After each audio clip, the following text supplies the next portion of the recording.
I'm here with Paul Worsley. A lot of you may know him. He has a lot to do with model car racing. We know him mainly as our section chairman for the BRCA. So Paul, just tell us what other positions you hold in the model car industry. Well, not in the industry itself, but in the organisation of the sport, I suppose I hold several positions because not only in the UK for the BRCA as the section chairman for 1/10 Off-Road, I'm also the technical officer and secretary and do all the approvals for the motors and the batteries for the BRCA electric board.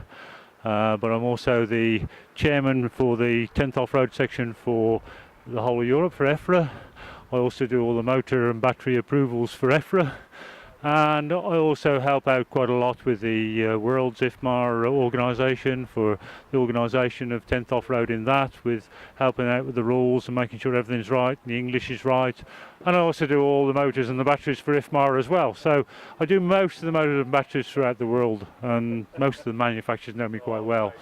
And I've been doing that now for, I think, maybe about 6-7 years, I think. But off-road in this country, obviously I've been involved for 25 years. So you have a lot of involvement with it. This is, of course, your home track. I don't know if you're the main man here, but certainly one of the main men here. How did the meeting go for you this weekend?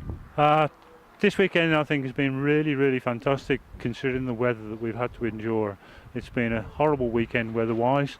I must say that the work that the guys have put into this track in the preparation up to this event has been absolutely fantastic and a hell of a lot of work. It's worked, everything they've done has worked, it's looked pristine, and I'm really, really proud of it. I mean, you mentioned that I was involved with the track. Yes. In the last few years I've not been involved with the track. I've had too many other duties to do for these type of weekends, and I can't do it all, so I've handed it over to the other guys in the club to do all the work down here, and they've done a fantastic job. Yes, in the early days I was here all the time.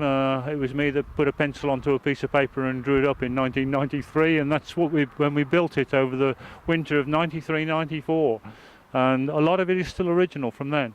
But the main thing for me is the weekend goes well, the organisation team that I've got working with me, timekeeper, referees, etc. We take the same people to every event, so all the racers know they have to speak to the same people and they get the same answers. So it's consistency, which is always good. But the way the racers treat us is also fantastic. They know that we're hard people, we don't stand any messing about, we have a programme, we have a procedure, and that helps them because they know where they are all the time, they know where they've got to be at every minute of the day, and they all do it, and none of them give us any problems. And that, to me, is success. Well, there you go. From the top man in our section for the BRCA, thank you very much for your time, Paul. Thank you, Dave.